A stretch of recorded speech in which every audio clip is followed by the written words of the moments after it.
तो हेलो मेरे प्यारे दोस्तों, कैसे हैं आप सब। उम्मीद करता हूँ आप सब बहुत अच्छे होंगे और आपका हमारे चैनल पर विजिट करने के लिए बहुत बहुत धन्यवाद। और मैं हूँ आपका सनी, आपका प्यारा दुलारा सनी। आप माने या ना माने, हम ऐसा कहते रहेंगे भैया। तो एक बात तो मैं आपको बहुत पहले ही बता दे रहा हूँ कि मुझे कभी भी खांसी आ जा रही है, सो इस वजह से अगर बीच में कहीं अचानक से कहीं कट जाए तो उसके लिए मुझे माफ़ करिएगा, ठीक है। दूसरी बात, आज की वीडियो में हम कुछ इंपॉर्टेंट टॉपिक देखने वाले हैं, कुछ बहुत ही इंपॉर्टेंट टॉपिक देखने वाले हैं जो हर साल पेपर में आते हैं और उसी के बेसिस पर देखकर ये दो टॉपिक आपको करवाई जा रही है। एक आपका डीएनए और आरएनए के बीच में डिफरेंस और दूसरा न्यूक्लियोटाइड और न्यूक्लियोसाइड के बीच में डिफरेंस। ये दोनों क्वेश्चन में से किसी एक क्वेश्चन के पूछने की प्राथमिकता सबसे ज़्यादा है, इस वजह से आपको ये क्वेश्चन कराया जा रहा है। कुछ काफ़ी सिंपल है, मतलब कुछ ऐसा क्वेश्चन में ऐसा नहीं है कि बहुत क्वेश्चन में जान है, ठीक है।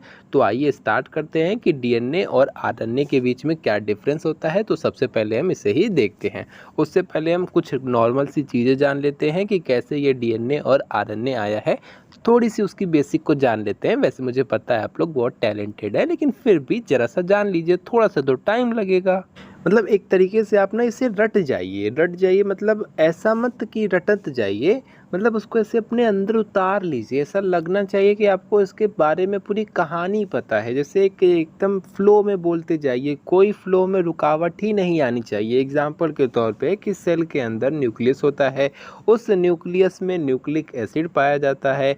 आपको पता है कि न्यूक्लिक एसिड का ही पार्ट होते हैं डीएनए और आरएनए। आपको ये भी पता है कि जो न्यूक्लिक एसिड है वो न्यूक्लियोटाइड से मिलकर बना होता है। तो अब जाहिर सी बात है कि जो न्यूक्लिक एसिड है वो न्यूक्लियोटाइड से मिलकर बना होता है, तो उसी न्यूक्लिक एसिड के ही पार्ट होते हैं डीएनए और आरएनए।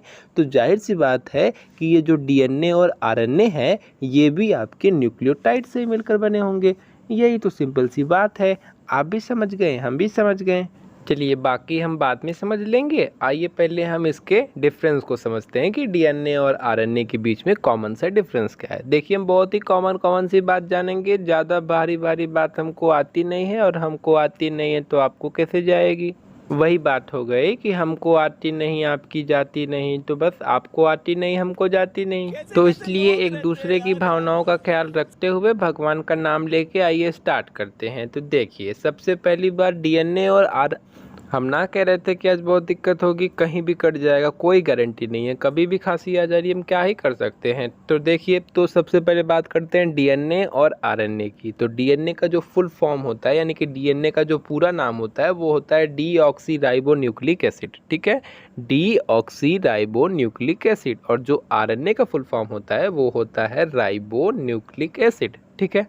पहली बात, यही सबसे बड़ा डिफरेंस हो गया, ठीक है। ये हम जब छोटे हुए थे तब ऐसा डिफरेंस बताया जाता था कि डीएनए को डीऑक्सीराइबोन्यूक्लिक एसिड कहते हैं, आरएनए को राइबोन्यूक्लिक एसिड कहते हैं। बहुत ही कॉमन सा डिफरेंस है। दूसरी बात, जो आपका डीएनए होता है इसमें आपका डीऑक्सीराइबोस शुगर पाया जाता है, और जो आपका आरएनए होता है इसमें आपका राइबोस शुगर पाया जाता है। अब आप कहेंगे कैसे कह दे रहे हैं। ध्यान करिए, ये चीज़ हमने आपको अभी 1 से 2 दिन पहले बताई है, या मुश्किल से 1 दिन पहले बताई है। चलिए मैं आपको फिगर के माध्यम से समझा भी दे रहा हूँ। मैंने आपको बताया था कि आपको भी पता है कि डीएनए हो चाहे आरएनए हो, ये दोनों के दोनों ही आपके न्यूक्लियोटाइड से ही मिलकर बने होते हैं, ठीक है। तो मैंने आपको वहाँ पर बताया था कि ये रहा आपका न्यूक्लियोटाइड का फिगर, ठीक है, ये रहा आपका शुगर। तो मैंने आपको ये चीज़ बताई थी कि जब ये आरएनए की बात होती है तो इसके सेकंड कार्बन से OH जो यानी कि हाइड्रोक्सिल ग्रुप जुड़ा रहता है। इसी वजह से यहाँ पे ऑक्सीजन प्रेजेंट है, इसी वजह से इसका नाम 5 कार्बन वाला है, तो इसलिए ये पेंटोस शुगर होता है, तो इसका नाम पड़ता है राइबोस शुगर, ठीक। और जब ये जाता है डीएनए में, तो डीएनए में क्या होता है, इसके सेकंड कार्बन से ये जो हाइड्रोक्सिल ग्रुप जुड़ा हुआ था यहाँ से O हट जाता है और सिर्फ हाइड्रोजन ग्रुप जुड़ा रहता है। तो ऐसी कंडीशन में क्या होता है, यहाँ से O निकल गया, तो इसीलिए नाम में क्या जुड़ जाता है, डीऑक्सी। डीऑक्सी मतलब क्या हो गया कि ऑक्सीजन डी हो गया, ऑक्सीजन निकल गया। जैसे हम बॉडी के लिए यूज करते हैं, जैसे हम कहते हैं कि हमारी बॉडी डिहाइड्रेटेड हो गई है, यानी कि हमारी बॉडी में पानी की कमी हो गई है, यानी कि पानी बाहर निकल गया है।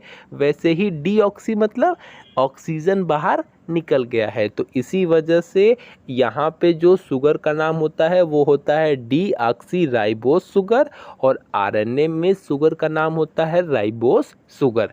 इतना बड़ा डाउट बता के क्लियर किया हूँ, डाउट क्लियर हो गया। चलिए तीसरा अंतर देखिए, आपको भी पता है कि जो डीएनए में जो आपको भी पता है कि डीएनए किससे मिलकर बना होता है, आपको भी पता है कि शुगर से, नाइट्रोजनस बेस से और फॉस्फेट ग्रुप से मिलकर बना होता है। वैसे ही आरएनए भी आपका शुगर से, नाइट्रोजनस बेस से और आपका फॉस्फेट से मिलकर बना होता है। लेकिन हमने ये भी जाना था कि जो आपका नाइट्रोजनस बेस डीएनए की बात की जाए तो डीएनए के नाइट्रोजनस बेस वैसे ही 4 प्रकार के होते हैं। कौन कौन से? एडेनिन, ग्वानिन, साइटोसिन और थायमीन। ध्यान दीजिएगा, क्या होता है? थायमीन होता है।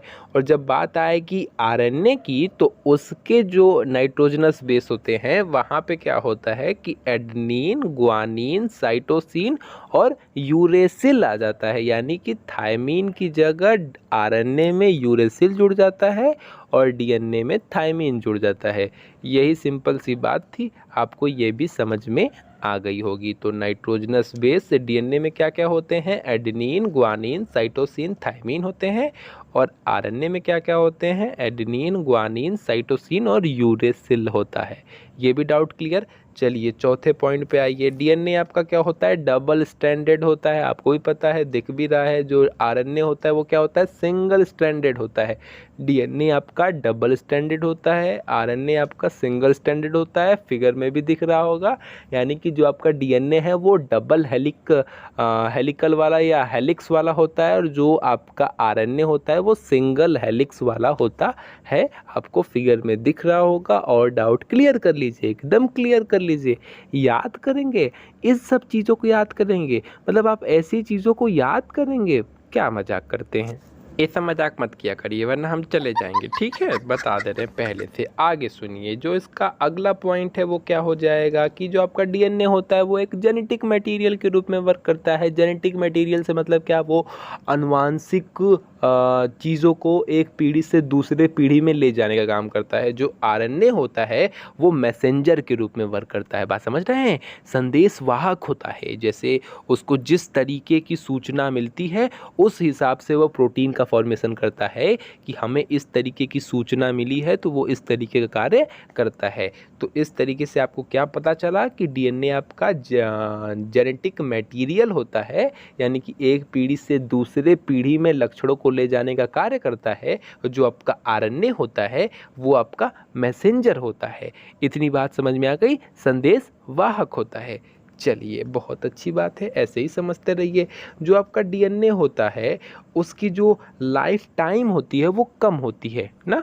ऐसा नहीं है, डीएनए की लाइफ टाइम बहुत ज़्यादा होती है और जो आरएनए है उसकी लाइफ टाइम शॉर्ट होती है। डीएनए की लाइफ टाइम लॉन्ग होती है, आरएनए की लाइफ टाइम शॉर्ट होती है। इसमें भी कोई डाउट नहीं होगा। अगले पॉइंट पे आ जाइए। अगला पॉइंट है कि जो डीएनए मॉलिक्यूल होता है, मतलब मिला के कहना यह है कि जो डीएनए का मॉलिक्यूल होता है वो लार्ज होता है, जो आरएनए का मॉलिक्यूल होता है वो शॉर्ट होता है। ये भी बहुत ही कॉमन सी बात है, इसमें भी कोई बड़ी बात नहीं है।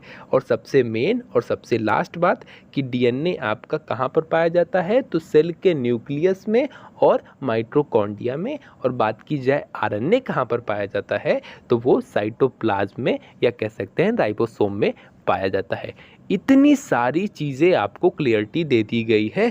उम्मीद करता हूँ आप डीएनए और आरएनए के बारे में अगर अब कुछ आएगा तो आप उसके बारे में बहुत आसानी से लिख लेंगे। ऐसी कोई भी ऐसी बड़ी बात नहीं है, हर चीज़ को एक्सप्लेन किया गया है, चीज़ें आपको समझ में आएंगी। कोई डाउट होगा पूछ लीजिएगा।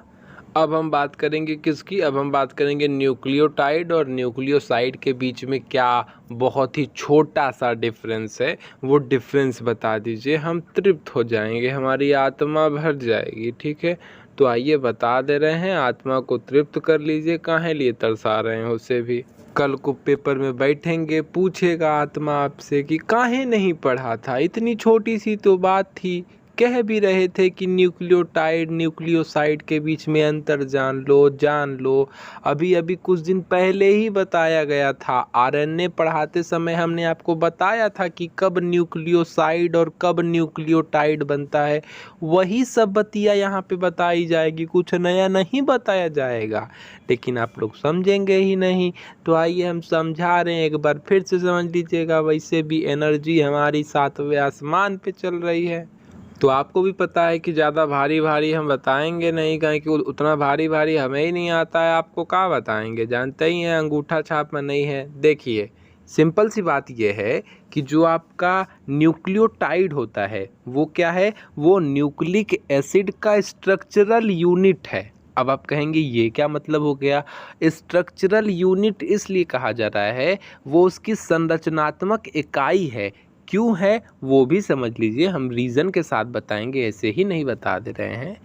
क्यों है उसकी रीज़न ये है कि जो आपका न्यूक्लिक एसिड होता है वो न्यूक्लियोटाइड से ही मिलकर बना होता है, इसीलिए ये इसका क्या है, स्ट्रक्चरल यूनिट है। आपको भी पता है कि जब न्यूक्लिक एसिड आपका न्यूक्लियोटाइड से मिलकर बना होता है तो इसी न्यूक्लिक एसिड का ही पार्ट है डीएनए और आरएनए। तो मतलब का ही एक्सप्लेन करना, समझ गए होंगे हम क्या कहना चाह रहे हैं, ठीक है। मतलब कि हम यही कहना चाह रहे हैं कि डीएनए और आरएनए भी आपके न्यूक्लियोटाइड से ही मिलकर बने होते हैं। माफ़ करिएगा, किसी ने फायर क्रैकर छोड़ दिया था, इसी वजह से साउंड आ गया था ना। शादी ब्याह का टाइम है, भगवान जाने लोग अपने में लीन हैं, तो इस सब में पटाखा काहे फोड़ते हैं वही लोग जाने, उनकी खुशी हुए जान सकते हैं। चलिए आप अपनी खुशी पे ध्यान दीजिए। तो क्या होता है कि जो आपका ये है, यानी कि जो आपका न्यूक्लियोटाइड है वो क्या होता है, वो स्ट्रक्चरल यूनिट होता है। किसका होता है? न्यूक्लिक एसिड का स्ट्रक्चरल यूनिट होता है। और जो आपका न्यूक्लियोसाइड होता है वो न्यूक्लियोटाइड का इंटरमीडिएट कंपाउंड होता है, यानी कि बीच वाला कंपाउंड होता है। आपको भी पता है, आपने भी देखा होगा फिगर। मेरे का मजाक है यार, आप लोग क्या करते हैं भाई साहब। ये दुनिया हमें चैन से जीने नहीं देगी, देखना एक दिन हमारी जान लेके मानेगी। चलिए ठीक है, देखिए तो दूसरी जो, ये तो हो गया आपका पहला टॉपिक, ठीक है। दूसरी बात की जाए तो आपको भी पता है जो न्यूक्लियोटाइड है वो किनसे मिलकर बना होता है, ये आपका पेंटोज शुगर, नाइट्रोजनस बेस और फॉस्फेट ग्रुप से मिलकर बना होता है। आपको पिछली वीडियो में बताया भी गया था, ठीक है। किससे किससे मिलकर बना होता है? पेंटोज शुगर, नाइट्रोजनस बेस और फॉस्फेट के ग्रुप से मिलकर बना होता है। और जो आपका न्यूक्लियोसाइड होता है वहाँ पर एक चीज़ अब्सेंट हो जाता है। क्या अब्सेंट होता है? आपको भी पता है कि वहाँ पर आपका फॉस्फेट ग्रुप जो है वो अब्सेंट हो जाता है, यानी कि जो आपका पेंटोज शुगर है और नाइट्रोजनस बेस ये आपस में कंबाइन होकर न्यूक्लियोसाइड का फॉर्मेशन करते हैं। चीज़ें आपको समझ में आ रही होगी क्योंकि पहले बताई भी गई है और आपको हम सामने से दिखा भी रहे हैं। ये जो पूरा फिगर होता है, ये पूरा जो फिगर होता है वो न्यूक्लियोटाइड का होता है। जब ये दोनों की बात की जाए तो ये आपका न्यूक्लियोसाइड होता है। क्यों न्यूक्लियोसाइड होता है? क्योंकि यहाँ पे पेंटोज शुगर और नाइट्रोजनस बेस है। और जब पूरे की बात की जाए तो वो न्यूक्लियोटाइड हो जाता है। क्यों हो जाता है? क्योंकि इसमें पेंटोज शुगर भी है, नाइट्रोजनस बेस भी है और आपका फॉस्फेट भी है। बात आप समझ गए होंगे। इसके अलावा जो आपका थर्ड पॉइंट क्या हो जाएगा, वो ये हो जाएगा कि जो आपका न्यूक्लियोटाइड है वो आपका एसिडिक होता है नेचर में, और जो आपका न्यूक्लियोसाइड है वो थोड़ा बेसिक होता है नेचर में। काहे नहीं समझ रहे? समझिए। और इसके अलावा भी अगर कुछ एक्स्ट्रा की बात की जाए, वैसे तो हम करेंगे नहीं, लेकिन थोड़ा सा बता दे रहे हैं कि ऐसा माना जाता है कि जो आपका न्यूक्लियोटाइड है वो कैंसर को जन्म देने में हेल्प करता है। जो आपका न्यूक्लियोसाइड है वो मेडिसिन के रूप में यूज किया जाता है, वो कैंसर की मेडिसिन बनाने में यूज़फुल होता है। इस तरीके के भी बहुत सारे आर्ग्यूमेंट हैं, लेकिन हम करेंगे नहीं। तो यहीं पर बात ख़त्म कर सकते हैं, मतलब ख़त्म करते हैं। आप उम्मीद करते हैं आपको चीज़ें समझ में आई होगी। आज की वीडियो में हमने डीएनए और आरएनए के बीच में डिफरेंस देखा, काफ़ी इंपॉर्टेंट टॉपिक है, आती है। और न्यूक्लियोटाइड और न्यूक्लियोसाइड के बीच में भी डिफरेंस को देखा। इसके पूछने के चांसेस कम है, लेकिन भैया पूछ सकता है, भगवान जाने कौन कब कहाँ से पड़ जाए। इस वजह से ये दोनों चीज़ें हमने देख ली है। तो आज के लिए बस इतना ही, मिलते हैं अगली वीडियो में। Tata bye bye. और वीडियो पसंद आएगी तो लाइक शेयर सब्सक्राइब करिएगा, बहुत पसंद आएगी तो कमेंट करिएगा। जानते ही हैं, same dialogue same line. Bye bye.